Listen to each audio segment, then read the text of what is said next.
lume și bine m-am găsit un nou videoclip astăzi. Chiar că nu prea am filmat în ultima vreme prea mult. Astăzi, pardon, vom discuta despre pomelo. Pomelo. În timp ce eu mănânc pomelo, voi vă uitați la mine și flămânziți. Vom discuta despre sol.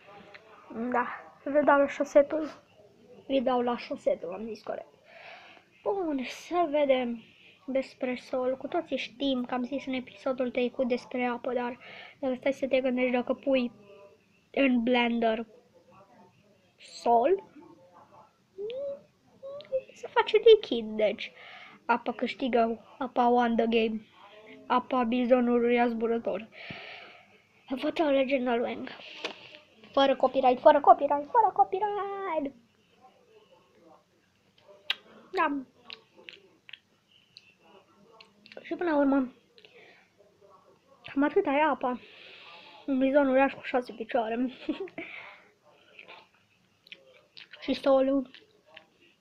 Nevoie de 200 ca să le iau pe Johnny Cage de sol. De suflete.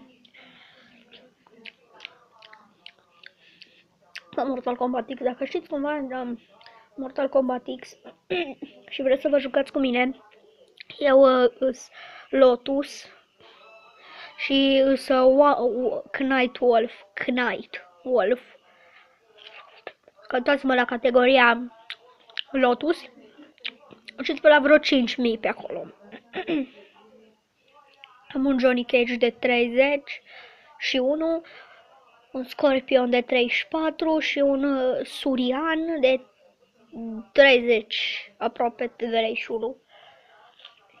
Am făcut pe Johnny Cage 30 și am găsit 2 level up-uri și le-am pus la el când avea 29. Andrei.